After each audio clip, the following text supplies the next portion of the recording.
Caesarean के बाद दूसरा बच्चा नॉर्मल नहीं हो सकता। सी सेक्शन से होने वाले बच्चे और माँ के बीच की बॉन्डिंग अच्छी नहीं होती। सी सेक्शन होने के बाद माँ अपने बच्चे को दूध नहीं पिला पाती। सी सेक्शन होने के बाद माँ और बच्चे पर बहुत ही बुरा असर पड़ता है। इन सारी बातों में कितनी सच्चाई है, जिसने भी इस समय को फेस किया है उससे बेहतर आपको कोई नहीं बता सकता। सिजेरियन से माँ बनने को लेकर कई प्रकार की कंफ्यूजन है। लोगों को लगता है कि नॉर्मल डिलीवरी से अलग अगर किसी महिला का सी सेक्शन होता है तो उसे आगे चल के कई प्रकार के हेल्थ इश्यू हो सकते हैं। आज का टॉपिक यही होगा और इस बात में कितनी सच्चाई है ये भी बात करेंगे और अपना सी सेक्शन का एक्सपीरियंस भी हम आप लोगों के साथ शेयर करेंगे। वीडियो पूरा देखें जिससे आपको सही और पूरी जानकारी मिले।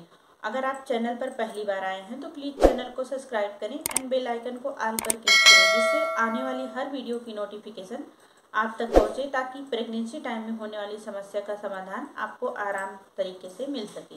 लोगों का मानना है कि सी सेक्शन से बेबी को जन्म देने पर माँ को बिल्कुल भी दर्द नहीं होता। तो हाँ, उनका कहना बिल्कुल सही है। जब तक एनेस्थेसिया का असर रहता है तब तक माँ को बिल्कुल भी नहीं पता चलता कि जैसे जैसे एनेस्थेसिया का असर कम होता है वैसे वैसे दर्द भी बढ़ता जाता है।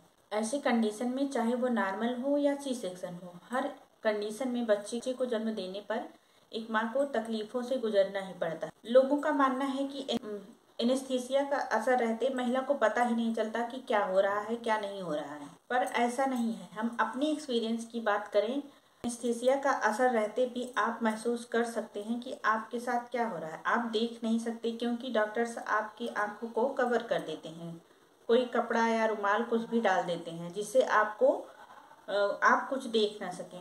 आप एहसास कर सकते हैं कि आपके साथ क्या हो रहा है। आप चाहे नॉर्मल हो या सी सेक्शन हो, किसी भी डिलीवरी को आसान नहीं कह सकते। पहला बच्चा सी सेक्शन से होने के बाद दूसरा नॉर्मल नहीं हो सकता।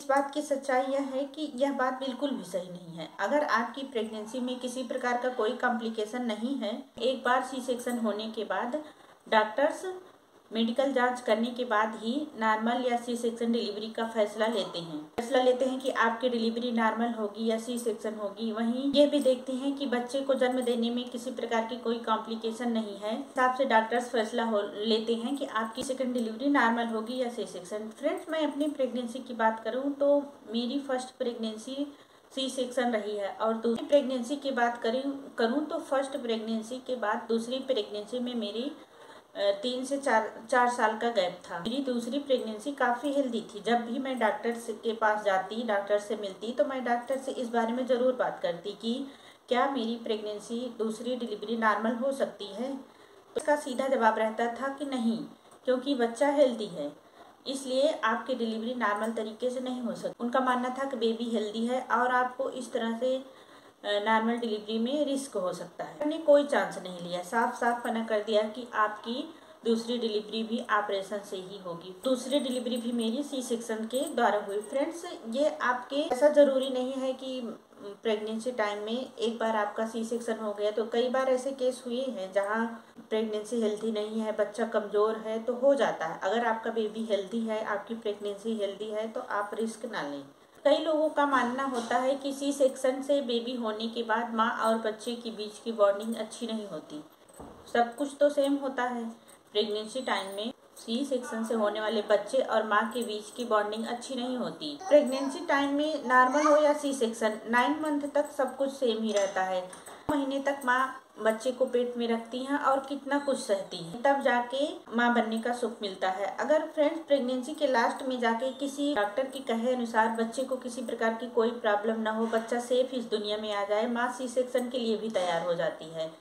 तो ऐसे में माँ और बच्चे के बीच में प्रेम और हो जाना चाहिए, क्योंकि एक माँ ही है जो बच्चे के लिए इतना सब कुछ कर सकती है। फ्रेंड्स, ये आपका मानना बिल्कुल गलत है कि माँ और बच्चे के बीच की बॉन्डिंग ख़त्म हो जाती है सी सेक्शन होने के बाद। फ्रेंड्स, चाहे माँ नॉर्मल तरीके से बच्चे को जन्म दे या सी सेक्शन के जरिए से, माँ एक बच्चे को जन्म देती है और माँ के जरिए ही बच्चा दुनिया में आता है। तो फ्रेंड्स, माँ और बच्चे के बीच की बॉन्डिंग प्राकृतिक तौर पर मजबूत रहती है, वो भगवान की देन होती है, क्योंकि बच्चा माँ के साथ ज़्यादा वक्त बिताता है, उससे उसको ज़्यादा केयर मिलती है। ऐसे में बच्चा सी सेक्शन से हो या नॉर्मल से, इस बात का कोई असर नहीं पड़ता। होने के बाद ब्रेस्ट फीडिंग कराने में माँ को बहुत दिक्कतों का सामना करना पड़ता है। वैसे तो सी सेक्शन होने के बाद ब्रेस्ट फीडिंग कराने में दिक्कत होती है, इस बात से मैं पूरी तरह से सहमत। का दर्द बैठते नहीं बनता, दूसरे डॉक्टर्स खाने में परहेज बता देते हैं। तो फ्रेंड्स, ऐसे टाइम में माँ को पर्याप्त दूध नहीं बन पाता और वो बच्चे को फीड कराने में चिड़चिड़ापन महसूस करती हैं। तो कुछ दिन के बाद, प्रेगनेंसी के 1 हफ्ते बाद, जब माँ को सब कुछ खाने पीने को मिलने लगता है तो उनको पर्याप्त दूध होने लगता है, तो माँ बच्चे को आराम से ब्रेस्ट फीडिंग करा सकती हैं और टाँके भी सूख गए होते हैं, तो इससे माँ को दर्द नहीं होता और आराम से बच्चे को बैठकर दूध पिला सकती। अगर सी सेक्शन के टाइम माँ को किसी प्रकार की कोई हेल्थ इश्यू नहीं है तो माँ बच्चे को ब्रेस्ट फीडिंग करा सकती हैं। अगर आपको ये टॉपिक जरा सा भी हेल्पफुल लगा हो, अगर आपके हेल्प में आया हो, तो प्लीज़ एक लाइक और सब्सक्राइब जरूर करें। आज के लिए इतना ही, मिलते हैं नेक्स्ट वीडियो में। Bye bye.